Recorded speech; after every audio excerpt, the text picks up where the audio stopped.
So in this video I'm going to give you an overview of how to upgrade the AnyCubic i3 or Omega i3 as this particular version is to the E3D V6 Hotend.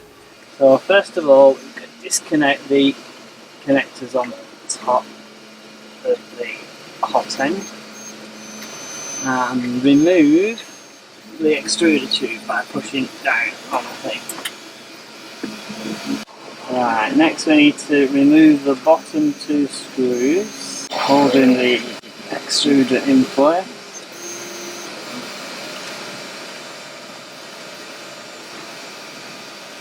Put them somewhere safe.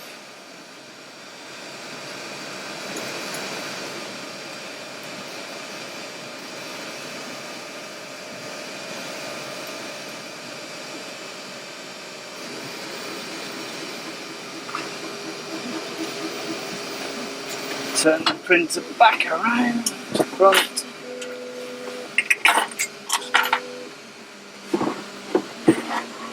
And then take off the top two front screws.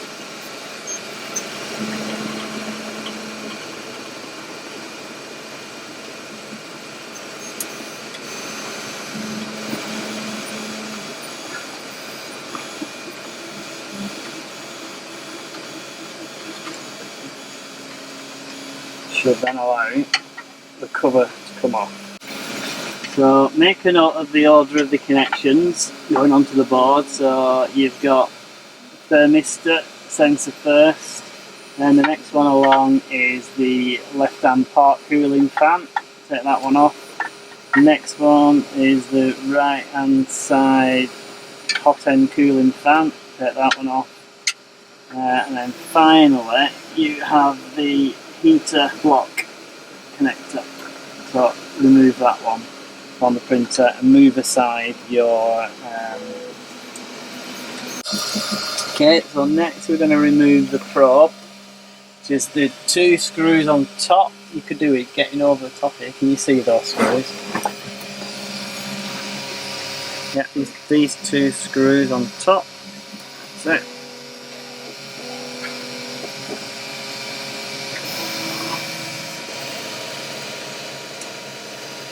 One lost.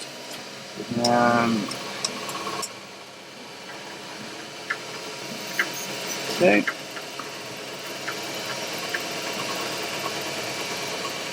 And I just pull through.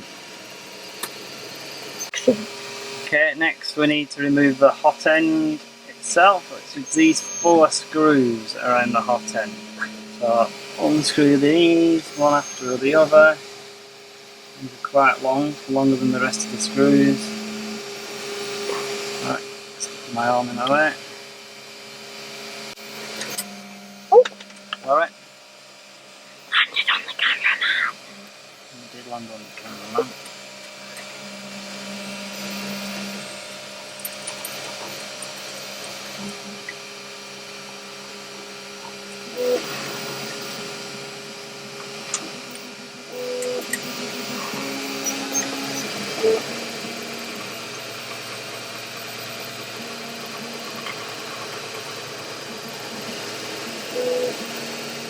Not making it easy for my cameraman here, am I?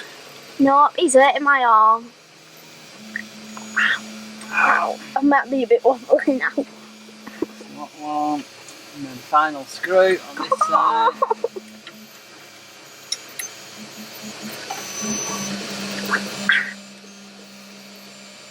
I may have lost half the footage there. I put the camera down a tiny bit too far. This is the hardest bit you're going to have to do, don't worry.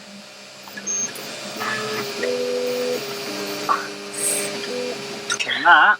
Grabber's for you. So first of all we're going to screw the hot end into the heater block, and it screws into the side nearest the slot for the heater cartridge.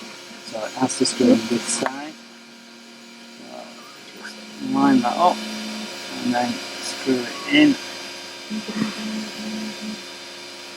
Don't need to get it tight at the moment. So once you've turned it all the way in, unscrew it about half a turn. So So about that much. So There there's you a are. little gap. Next you need to screw the heat brake in. Short side first into the opposite side.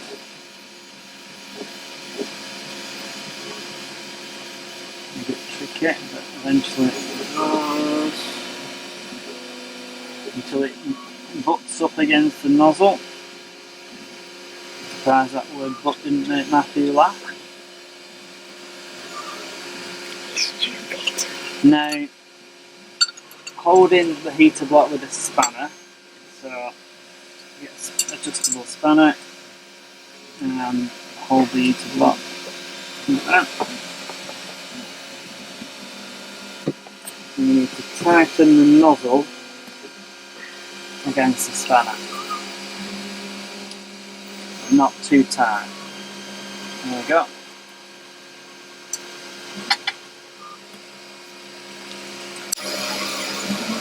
Right, next we're going to need a tiny little grub screw.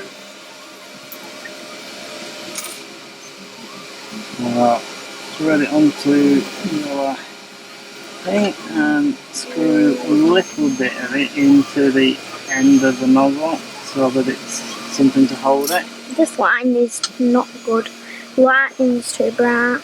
Then you need to open the other bag that came with the extruder, with the Hotend. And you need to find the thermistor cartridge, which is that one there. Let's put all these on here and we don't lose them. And we need these in a minute. Cables there.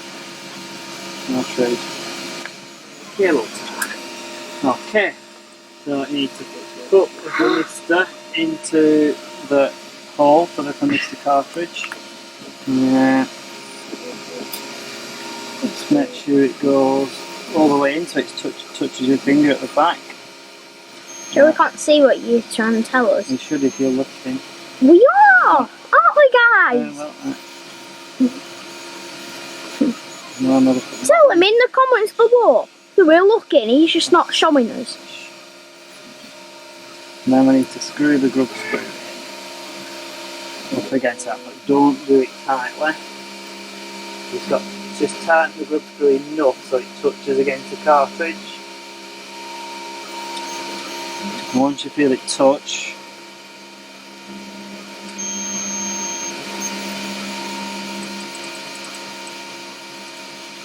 right, do one more quarter turn. That's it. Any more and you can damage the thermistor.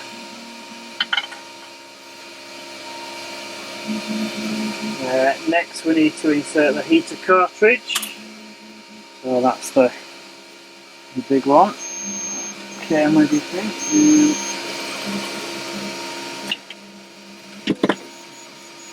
Pair of scissors. Snip off the cable tie.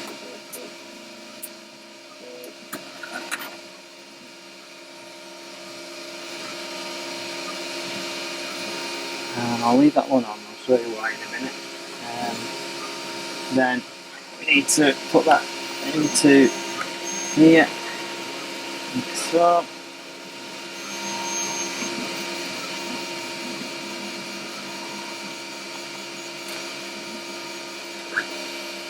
And then you need the M3 10mm screw, which is the longer of the two black screws. Here. My cameraman's whispering about me again, he's going to get sacked.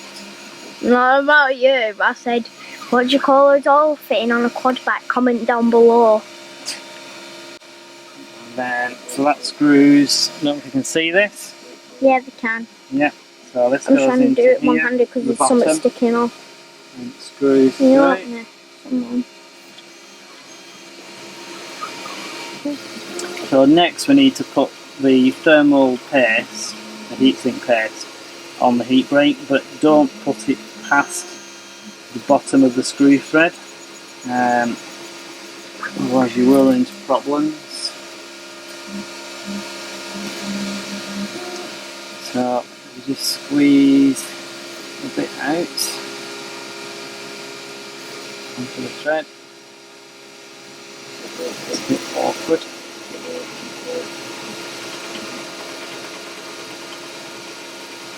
Should do it. More than enough included. Whoops. Then clean any excess off.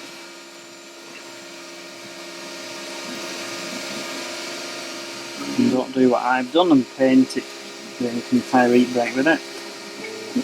And then just turn it around like that. Make sure you don't get any in the top as well. So when you've finished, finish cleaning this off.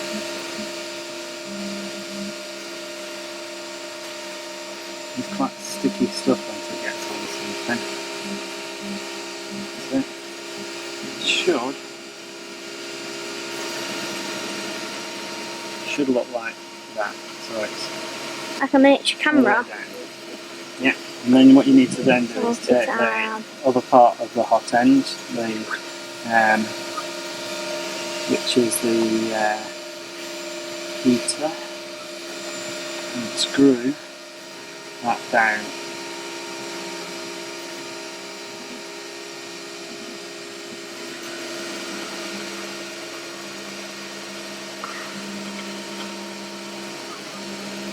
Just need to tighten it by hand so that all the time when it hits the edge of the screw thread it'll just stop anywhere.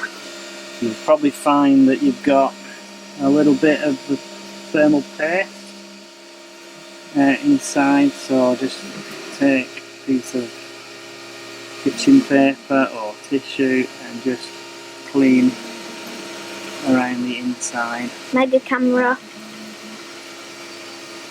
Making sure you get any excess off.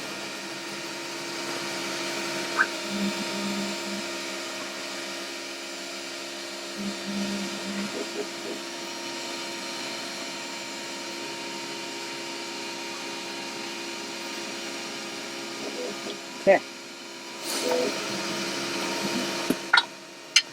that's assembled. So because we have a bowden tube on the AnyCubic, we need to insert the little bowden tube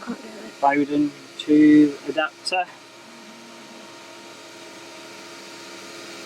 That needs to be pushed into the end of here, and that's what keeps the tube in place.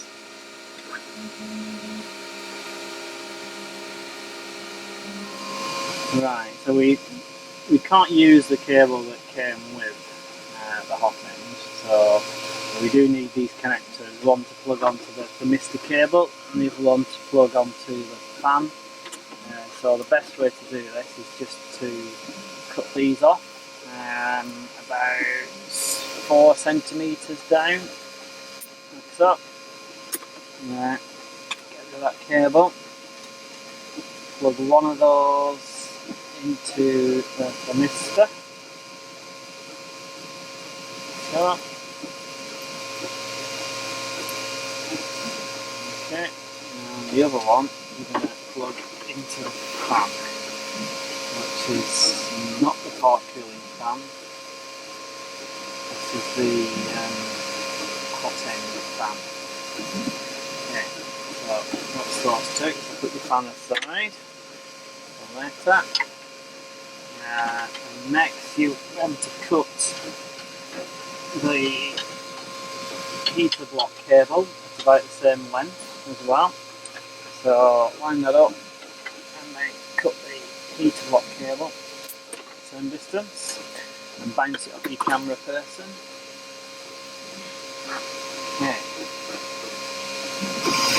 Okay, so from the original cover, from the original extruder, we're going to use the left hand part cooling fan complete, so you don't need to take this connector off at all. But the right hand one you're going to replace with the one that comes with the E3D V6. So you need to snip off the end of the cable, again about 4 centimetres, the end of that cable, and that is going to have to be soldered onto there, like so, and then we're going to use the original connectors as well that came with the original Hotend. So you're going to need to cut off the end of the thermistor cable, which is going to attach here. So again, similar to that side, say 3-4 centimetres, cut that thermistor cable off, and you're also going to need the connector for the heater block. So again, 3 or 4 centimetres. And put your original Hotend aside, you're going to need that again. So next you need to strip about 1 centimetre off the end of each of the wires. So I'm just using my wire strippers, but use a pair of scissors if you haven't got any. Like that. Same with the thermistor cartridge. 1 centimetre each one. So those two are going to join together. It doesn't matter which way around the wires go. And then this is the heater block cable. Again, about 1 centimetre. This is a bit messy because of the braided cable. So that'll take the braiding off, and then if I do it again, it should take the connector off as well.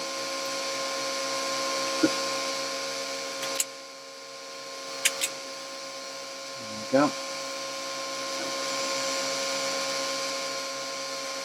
And same on the other side.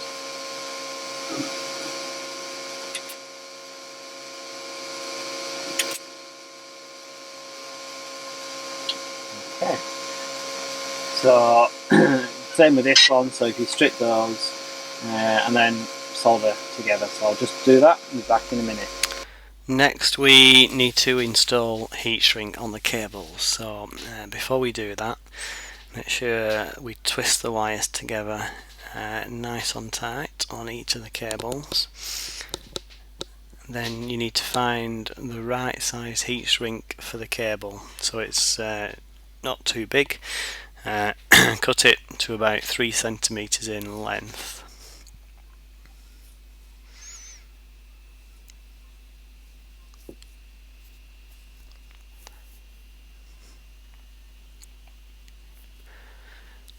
Next you need to carefully push the heat shrink down over the cable connections far enough away that when you solder them the heat shrink's not going to get warm and start to melt.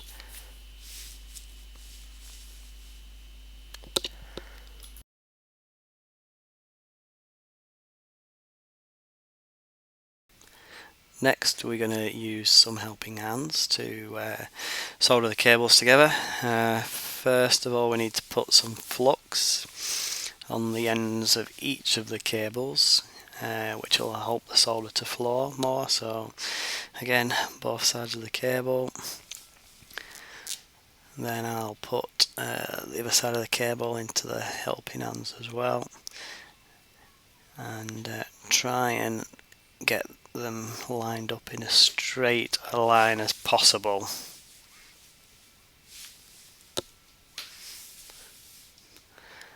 I'll just have to move the camera around the side so I can look through the magnifying glass,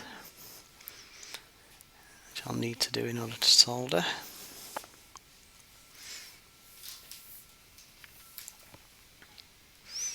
So I'll get the solder handy first so it's easy for you to reach. So bring the solder first of all. In fact, it helps to have a little bit of solder on the end of your soldering iron. Then bring the solder tip to the wire and put the solder on top and let the solder flow through. And you should get a nice shiny connection. So next we're going to use the heat gun to shrink the heat wrap onto the cable. So first of all, slide them over where you've just soldered, and and then set the heat gun to about, well, hotter you can, that's about 400 degrees I'm using, and then briefly just heat the cable wrap, and you should find that it shrinks down nicely onto the cable.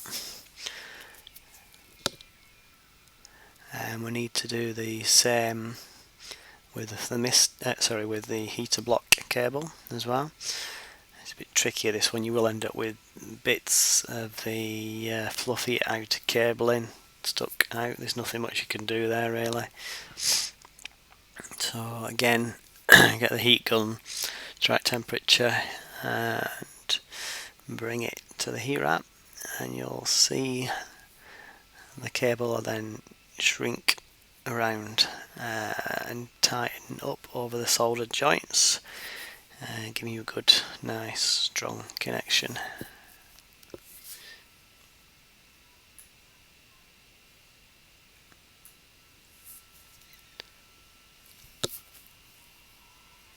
And finally we're going to do that with the thermistor cable. So same procedure again, briefly heat the cables, make sure you do both sides so the shrink wrap fits tight down on both sides, and then job done. Next we need to attach the Hotend cooling fan to the Hotend.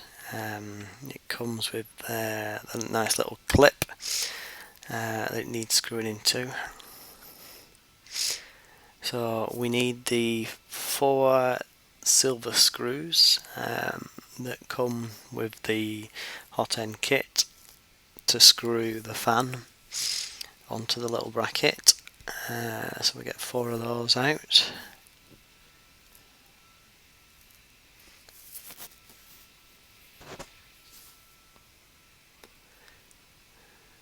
And you need to screw them in from the non-label side.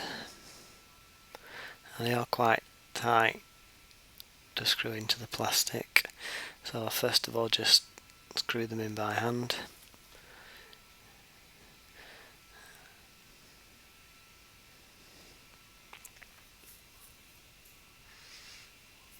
We're going to tighten them up with a screwdriver in a minute.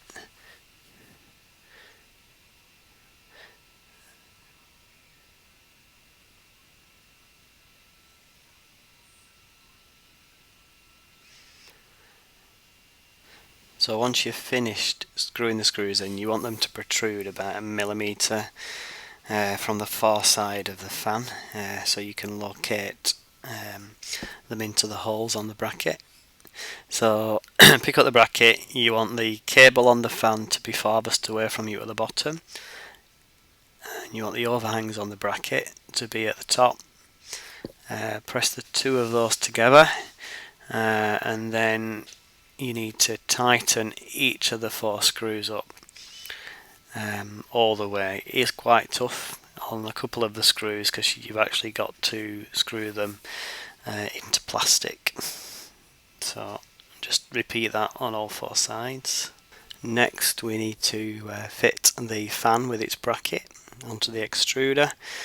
So the bottom of the bracket lines up with the last fin on the bottom of the extruder. It has to go on the right hand side, so this is the front side where the heater block cables come out of. So align it with that last fin and then just push that on. And then if it's not quite lined up, hold the top of the extruder, not the bottom, so you don't end up loosening the heater block cartridge, and then just line that up, and then we're done. So now we just need to look at cable tying the cables. So as you can see, when this is going to be fitted, those cables are too long, so we need to fold them carefully together. So first do the heater block cartridge, and then we need to fold the thermistor cartridge back on itself so you get a similar length, and then the same with the Hotend cooling fan. This needs a bit more twisting into place, so it should roughly be the same length. That should do. We just now need to put a cable tie around those. So with the cable tie in place, just tighten it as far as it will go, like that. So they're nice and safe. Make sure the cables don't protrude below the height of the heater block, and then just snip off the spare cable, and that looks perfect. Okay, so we have the finished Hotend with all the cables cable tied together. Before we install the thermal sock, we need to tighten the Hotend, but in order to tighten the nozzle. But before we can tighten the nozzle, we need to PRD tune it so we can then safely get it to 285 degrees, which is required for tightening. So we shall connect this. Okay, so first of all we connect the thermistor to the first connector, the Hotend fan, which is the one we've just attached, to the third connector, and then the Hotend to the fourth connector, like so. And power the printer on.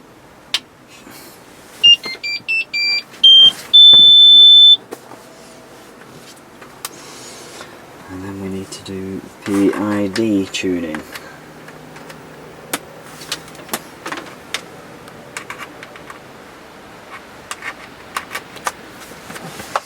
So I'm going to use Simplify 3D for this, but you can use whatever software you want. So in Simplify 3D we use the machine control panel, find the printer, which is slab USB on Mac, set the baud rate to 250,000 and connect. A bit of a quirk with the printer, you do actually have to bring it up to temperature before you do it the PID tuning, otherwise it doesn't turn the fan on. So if you do set up temperature and then set the Hotend temperature to 200. Okay, and wait for that to get to temperature. Okay, so the printer's now reached 200 degrees. We're now going to do a PID tuning of the Hotend. So issue the command M303, which is PID tuning, S200, which is 200 degrees, and C8, which is 8 loops, and click send. And that will start the PID tuning cycle, which takes a while.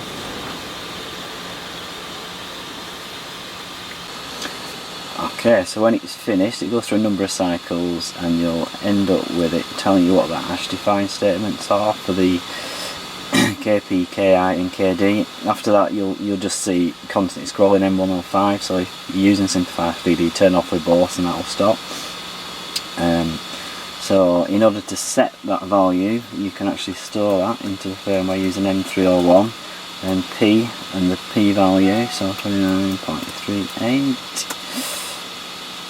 I and the I value 2.74, and then D and the D value, which is 78.71. I'll turn the board mode back on so you can see there's some output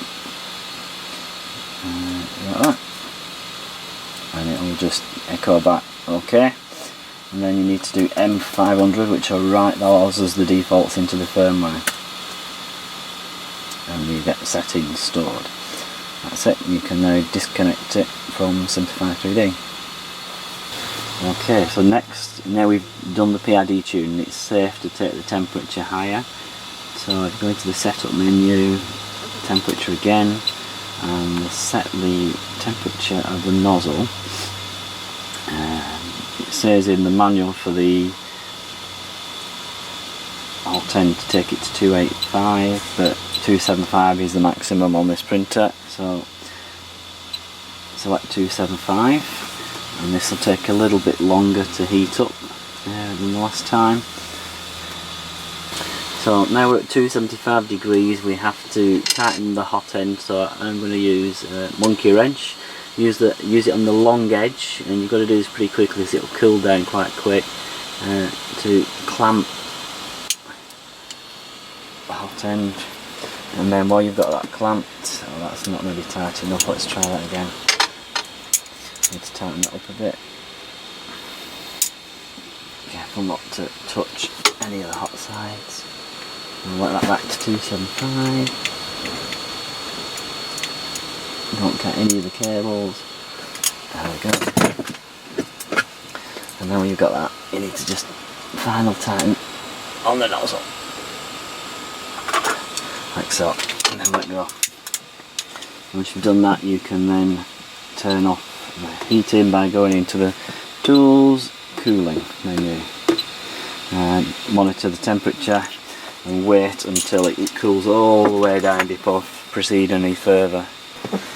Okay, so now we're ready to finally assemble it. So I'll show you all these parts, I'll link to them in the description, but you need this part to help with keeping the filament straight. You need to then put on this white ring which adjusts the height of the hot end, so it's the same as it was before. Pull up on the little black ring. I know this is not easy to see. As you push down the tube into the hot end. So when I try and push the tube down into the hot end, like so, pull the black retaining ring up. You've got to make sure it's all the way in, because if it's not, it'll jam in the extruder. So, not easy without nails. Pull up, push down, that should do it. And once you've got that, you see that's come out. That's the one in the third is the fan. And then you need to push this. Now, before we do that, this is the original retaining ring that holds the extruder in place, the hot end in place. Keep calling it an extruder. So put that on and push up towards the hole, and you will see. I'll take this clip off for now, then we can see a bit easier. You should see it coming level with the hole at the top. So you know this is going to be tricky, but you need to push that down so that it's level, like so. And then you need some M3 25mm screws. So the idea is you're going to push that down through the first hole. So I've screwed this top hat. The screws are quite tight, so I've had to screw them into this first, then put this through the hole. And if you look underneath, it might be quite difficult to see, you'll see they protrude underneath, and they should come into this black collar that was supplied with the printer. So you need to screw those down and line them up with the holes. Might get my head in the way to see this. Let me just get a bit of light in there. One second.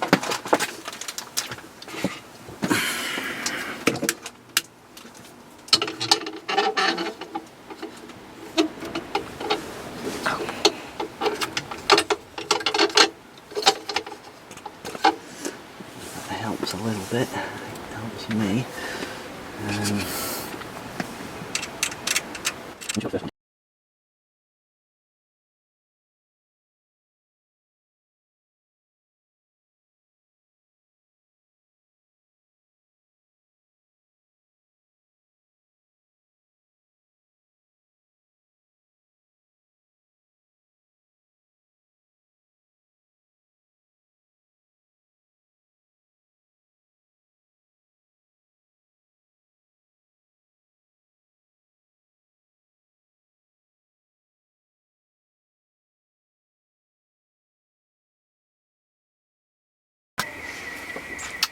Okay, so when we're finished we have tightened this down to the point where the hot end doesn't move at all, and the fan you want to twist so it's positioned on the right hand side. Next we need to install the thermal sock. That'll be easier if we move up the Z carriage.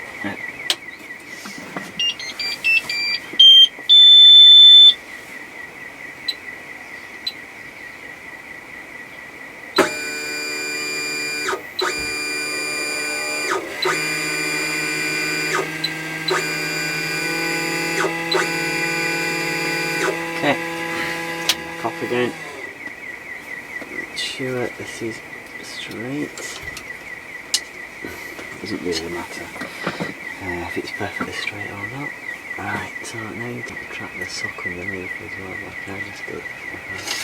I'll struggle to get it to go all the way up. Right, so just clips over at the top.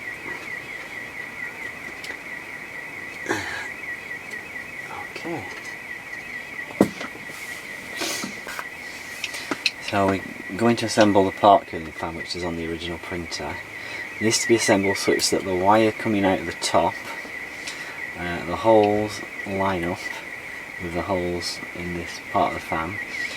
The label is going to be facing outwards, and the vent that's going to cool the part runs across the bottom, so it's like that. And if you take the 3D printed side part, I'll link to in the description, that needs to go over the top, and then you just need to screw through that hole and through to the back hole using the original screws. And just go through there, through that part, and then into the back.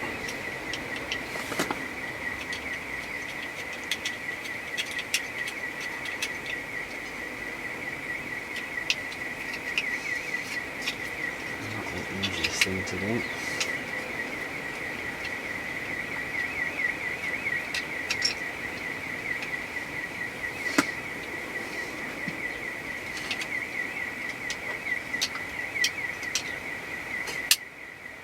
That's it.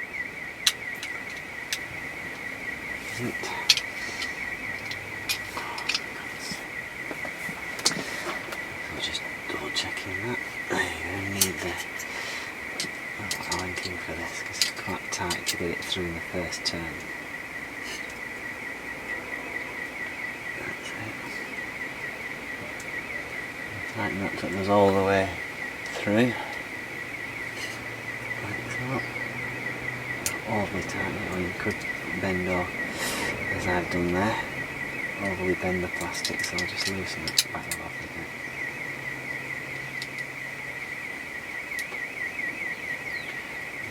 Just so it tightens enough, and then we need to do the same on the opposite side, so it goes through that all the way through, and make sure the whole lines up, and then tighten that again with the Allen key.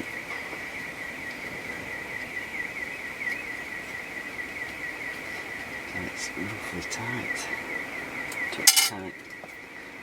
Make sure the part's not twisted. And now we're ready to screw that on.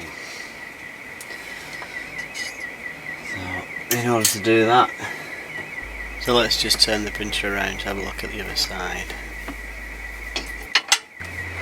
So next step, make sure you don't trap the wire underneath. First of all, just plug the part cooling fan in to the connector at the front, which is the second one along, and then we're going to screw this in just as the original side was screwed on. So we need one of the longer screws to go through this hole, like so, down into the nut that we embedded, and obviously difficult to see.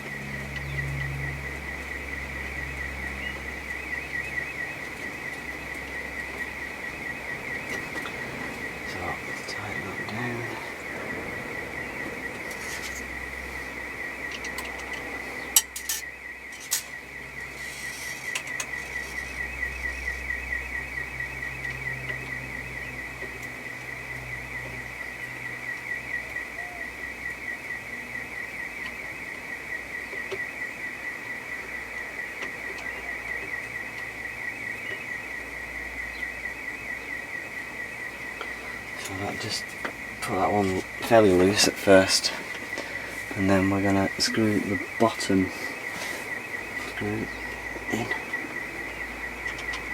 Get my head in the way. I'll have to turn this all the way around to see this.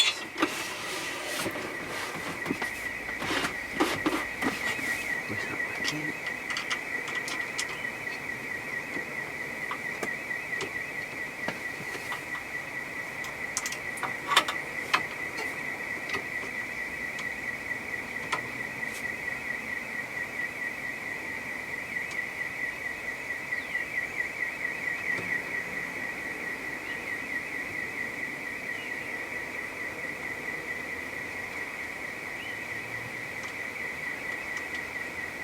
Okay, so that's tight.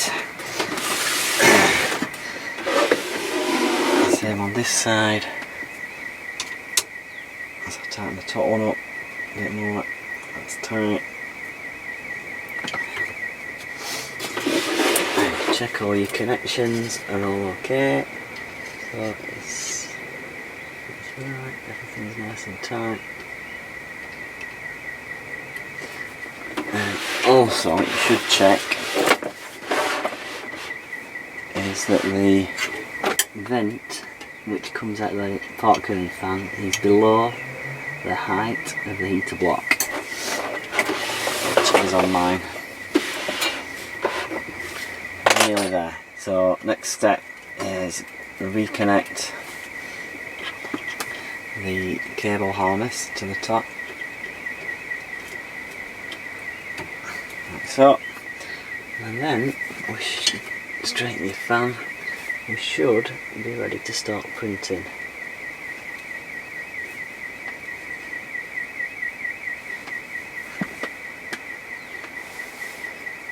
So, let's power the printer on. Okay, we're fully assembled. So now we need to do a PID tuning, but just make sure there's no errors on the front panel. So we might want to make sure it doesn't say T0 error, which indicates that the thermal thermistor has actually come loose or not connected, so everything's connected there. So we're going to need to do a PID tune again because the thermal setup has changed with having the with having the sock installed and the part cooling fan so close. So next thing to do is to preheat again to 200 degrees. So set up temperature, set the E0 temperature to 200. Okay, so we can now see it's, you probably can't see very well, but it's now climbing to 200 degrees. 97, 198. Okay, so we're ready to do another PID tune. So connect your laptop again.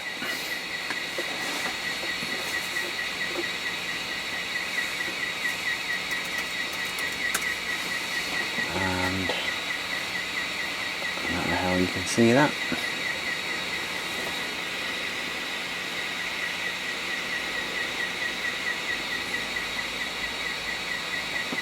So what we need to do an M303 S200 C8, which is 8 cycles at 200 degrees.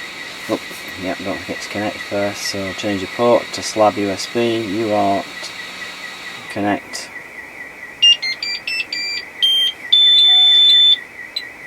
Hopefully your fan should come back on. It does. Make sure it's on before you do this step. So then do your M303 S200 C8 and wait for the auto tune to complete. Once again, once you see it start to stream M105 messages, turn off verbose mode, scroll back, find the recommended PID values, which are these three here, and then use M301 P, in my case 32.25, I 3.07, D 84.80, and as you can see, you're very different from the last set of values that I had. Enter, and I get OK. Nope, You will get OK for turn reverse mode on, so turn reverse mode on, do it again, OK, and then do M500 to store. OK, it's the last time you need your PC, so you can disconnect.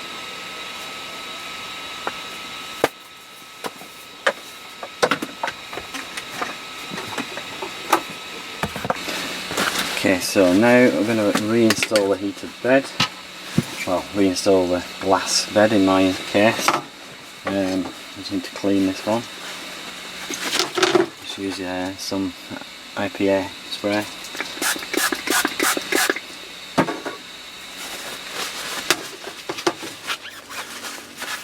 It's been quiet, and now the fan's gone off. Okay, put that back on. We're using the glass bed, so let's just install the clips, hold the bed in place.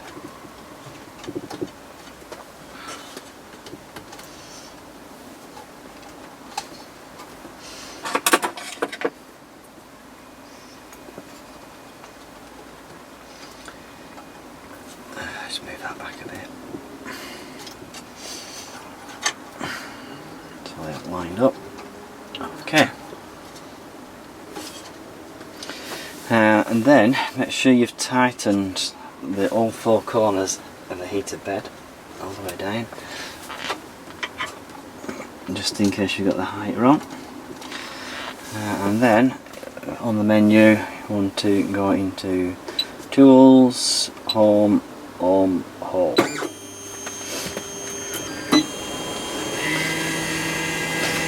I suggest you keep your hand over the power button just in case it goes too low and starts pushing down into the bed, which it shouldn't do. With that white ring installed, it should be about the right height as it was with the original extruder. Yeah, that's perfect on mine. And so now I'm going to level the bed. So I always manually level, especially with this glass bed. You don't really have much of a choice, so the way I like to do this, move it to the centre of the X, get the piece of paper that you're going to use for levelling. Just find what I've done with mine.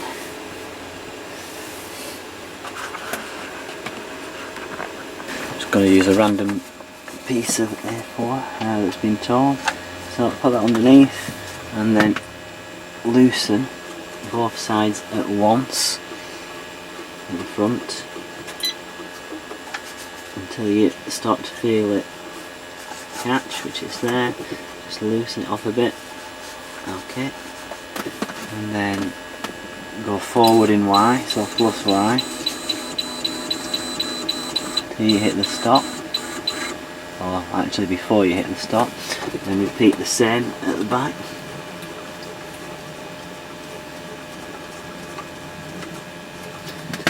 Again, roughly touching.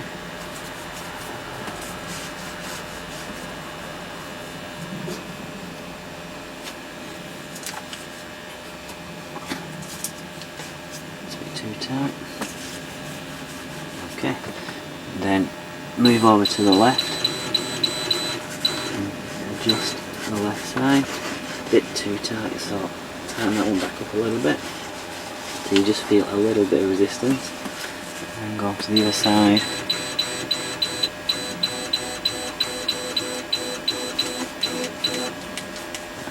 Not quite there, so that needs to be tightened. That's it. Then come forwards, or minus in Y.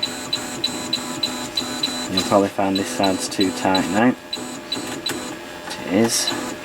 Go into the centre again.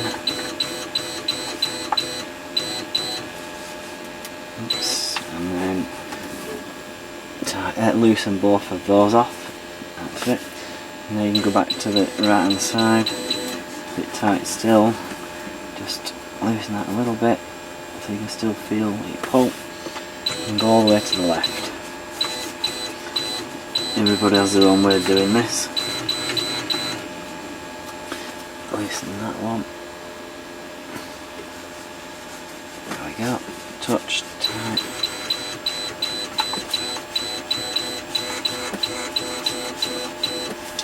And you still loosen very slightly.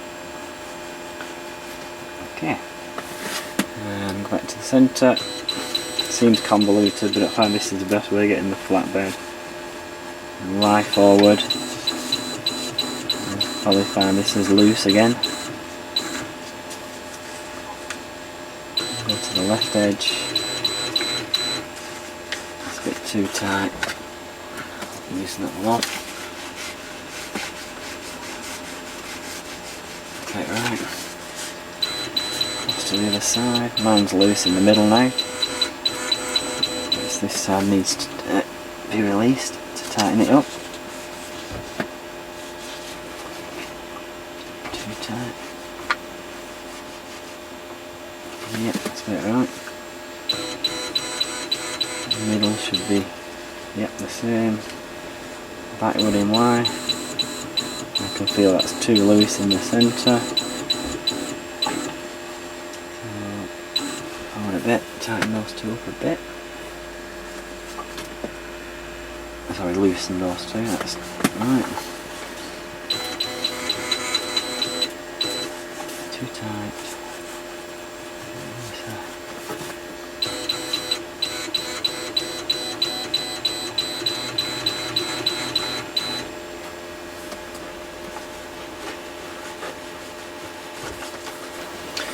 Okay, the next step, we're going to load some filament and try our first print.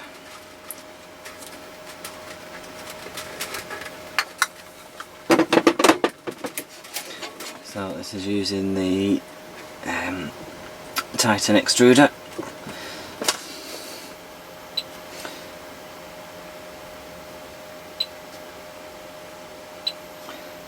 Most likely I'll have to preheat. And once we get to 200 degrees, filament in, fingers crossed.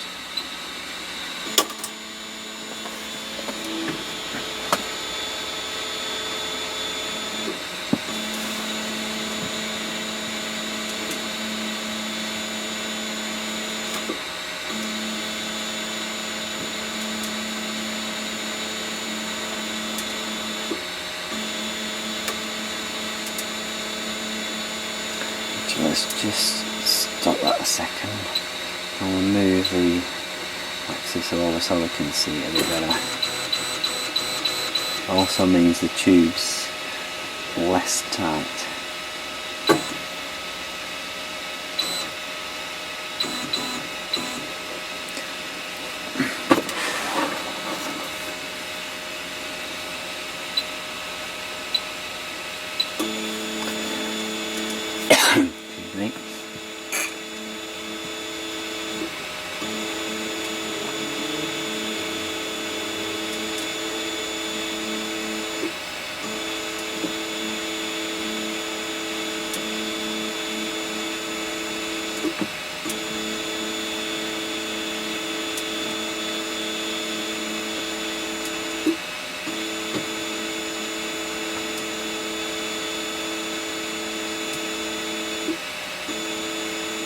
Filament's just about to enter the Hotend now.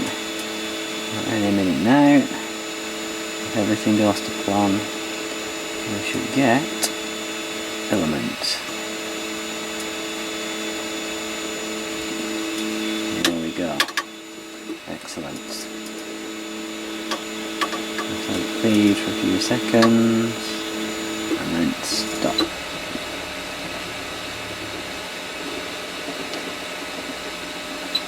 And that should be it. Okay, managed to find something to print, so we're going to print a retraction test. Really you should print a bed level test first, but can't find one handy. So. And then leave it alone and see how well it prints.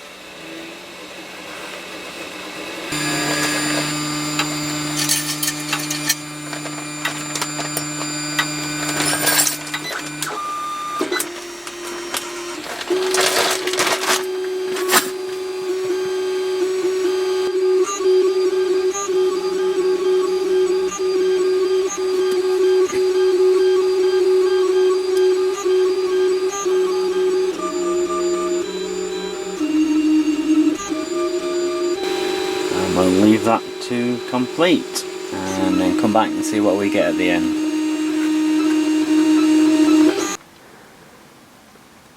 So this is what the result of that looks like. I've had to clean the bed and I've just put these back on the bed, turned upside down.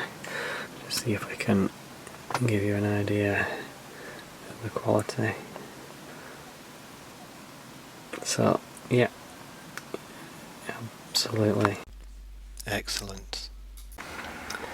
So this is an example of the insane quality levels that you can get.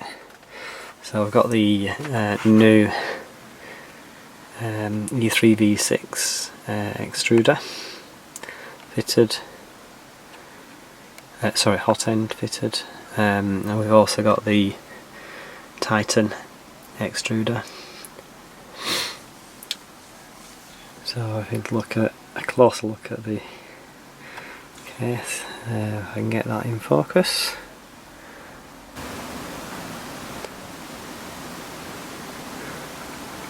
Give you an example of what that first layer looks like.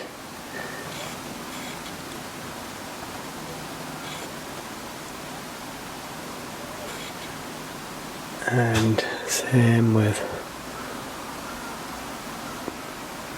vertical resolution. Fantastic, isn't it? Okay, that's all. Thanks for watching.